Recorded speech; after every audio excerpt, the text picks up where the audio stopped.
Hey guys, welcome to the Common Sense Football Show and welcome to today's show. Today we're going to be covering specifically 3 games: Arsenal versus Southampton in the Premier League and the FA Cup ties between Manchester City and Sheffield United, and Brighton versus Manchester United. First things first, the big game, Arsenal versus Southampton, title game, especially for Arsenal. You winning that game would get them back into, winning ways and on the hunt for the Premier League title, first Premier League title for 19 years. And it was absolutely shocking.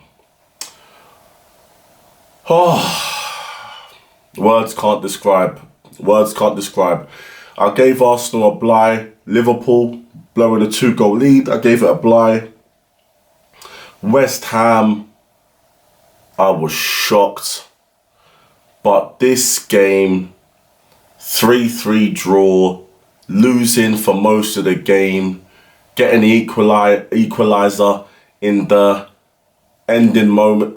Shocking. Absolutely shocking, pathetic.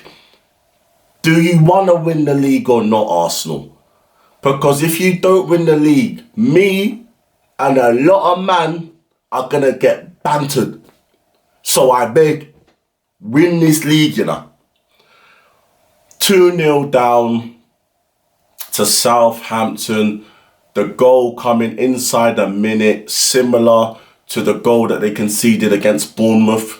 Inside a minute, very quick. Arsenal all over the place. They look shambles, missing Saliba massively. I'm not going to single out Rob Holding, but he's not at the level. He needs to be gone. He needs to be gone and get, covers for Saliba that is at the level. That is not such a massive drop off, because since Saliba's injury, the defence has gone to shambles.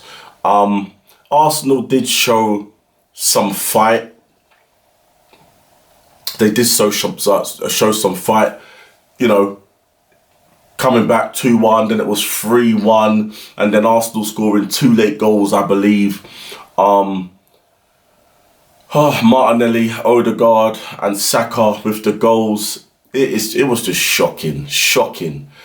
Southampton, with all due respect, they're not a good team. They're probably going to go down. And we're at home. I thought that would have been a routine victory. Do you know what? In terms of the gaffer, he's proved me wrong. I was on his back. I didn't really think he was good enough. But then when you take his age, his experience, and all that, and he's done a great job at Arsenal.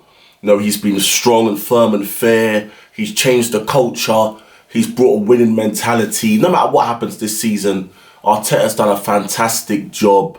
But starting Fabio Vieira was a massive mistake. Fabio Vieira is going to need at least a season. You might see the best of Fabio Vieira next season after he's fully acclimatised to the Premier League, to England, to the new country that he's in. But he should have started Jorginho alongside Thomas Partey as the double pivot. This is why you signed Jorginho, for his experience, for his winning mentality, for his know-how in these situations. He's not going to panic. He has so much quality. Now, I'm a massive fan of Jorginho. I always have been. People that know me personally know that I'm a massive fan of him. Even when he was at Chelsea, I was a massive fan of Jorginho. He knows his IQ of the game. He knows how to play the game. His weakness is he's slow. And if he's playing as a sole defensive midfielder, he can be overrun. But when he was playing alongside Kante, that was probably one of the best double pivots in Europe. They won the Champions League. Mate. He got 3rd in the Ballon d'Or, mate. With Italy. Again, he was playing in a free Barella and Verratti with Jorginho. Barella and Verratti, the legs that Jorginho need around him. But his qualities are his passing, his calmness, his ability to get the ball under pressure, make the right pass. He's a very intelligent footballer. He knows how to read the game. He knows how to slow the game down. And people say, he just plays sideways, backwards. If you don't watch Jorginho, you don't know. The guy plays forward passes all the time. Chelsea have got worse without him. They've got worse without him.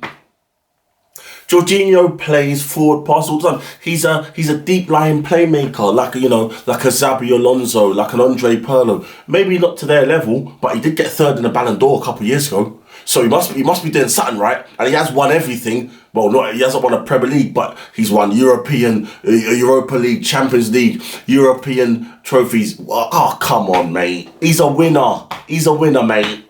And I believe that he was bought for these moments, for the big games, for the title run, his experience, his quality. Now, Arteta, what I think he should do for the last 6 games, especially the Manchester City game, I think he should go with a double pivot of Jorginho and Thomas Partey. Partey being his legs, so he's not overrun, because that's his only real weakness, the fact that he's physically not the strongest and he's a bit slow. Cool. Play Partey with him so he can, look after him in that department, and let Jorginho do what he does and dictate the play from deep. Calm things down, be the playmaker, choose the right passes, choose the forward passes when they're on. That's what I would do against City. Try and control the ball, try and take the ball, try and take the game to City. Try and have possession. Don't just sit back.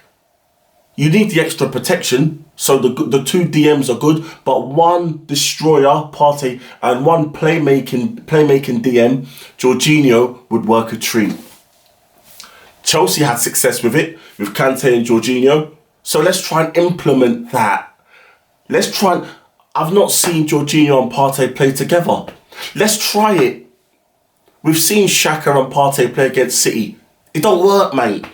Xhaka's got a bit more physicality about him, a bit more legs than Jorginho. But as good as Xhaka is, he doesn't have Jorginho's football IQ. And I don't believe Partey does either. I don't believe many midfielders have Jorginho's footballing IQ and his abilities that he possesses to slow a game down, to pick the right passes, to pick the right forward passes, go sideways when you need to, go backwards when you need to. That's a skill, decision making, to get the ball under pressure. Jorginho's a master at it, and he's still got it. He's not old. He's still got it.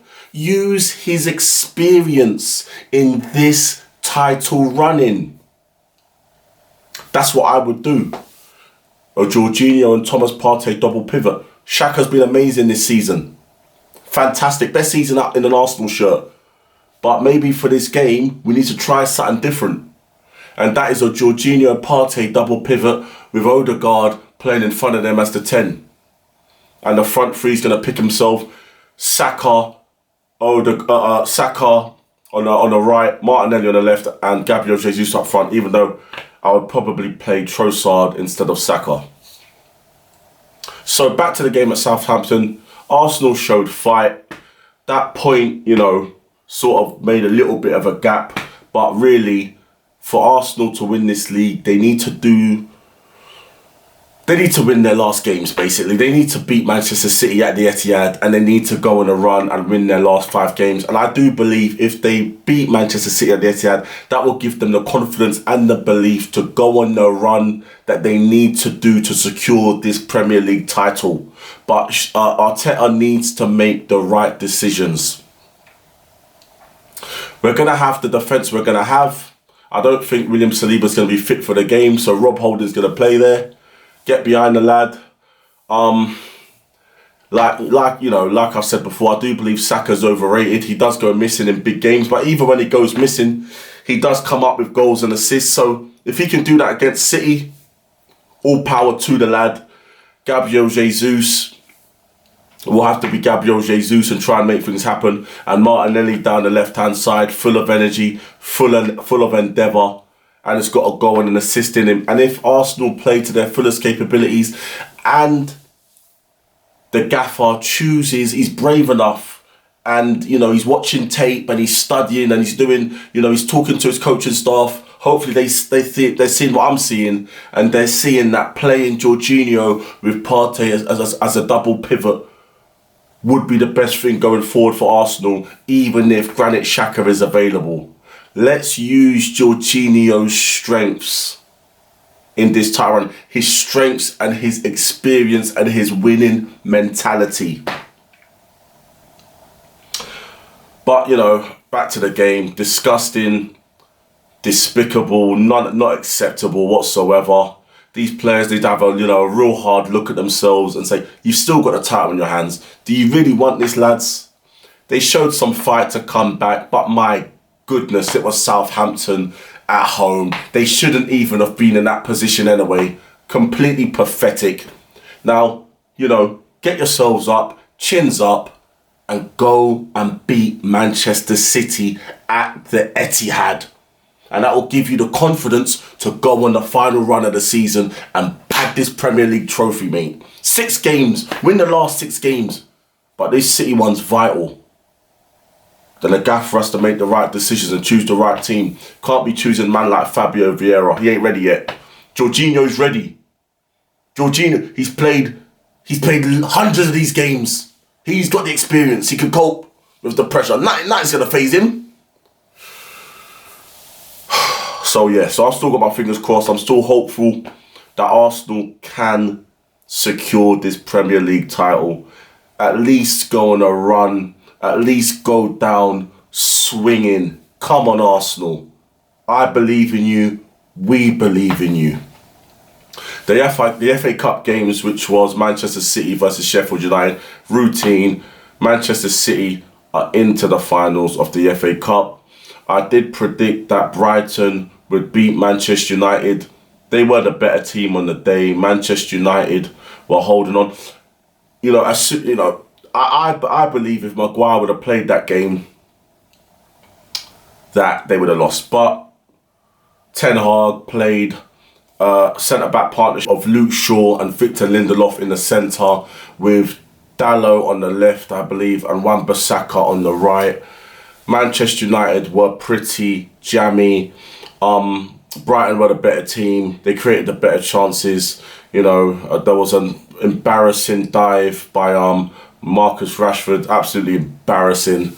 Just, God, you know what? I don't want to be a hypocrite. Simulation's part of the game. If it earns Arsenal valuable points and goals, then I don't mind it. But at least make it half convincing. The delayed reaction. It's just embarrassing. Getting touched and falling down 5 seconds later. Come on. If you're going to do it properly. But yeah, Manchester United getting through on penalties. So it will be Manchester United versus Manchester City in the FA Cup final. Manchester City will be the favourites on paper. But if Ten Hag can pull out a tactical masterclass and sucker punch Manchester City, that would be their only chance. Man United have beaten Manchester City, but Ten Hag definitely has the tactical capabilities to go toe-to-toe with Pep Guardiola. He's shown that this season. So that concludes today's show. We've got a very exciting show tomorrow, and we're going to focus on Spurs and the tatters that is Spurs. Please, guys, smash the like, subscribe, share the channel, and I'll see you guys for the next one. Peace.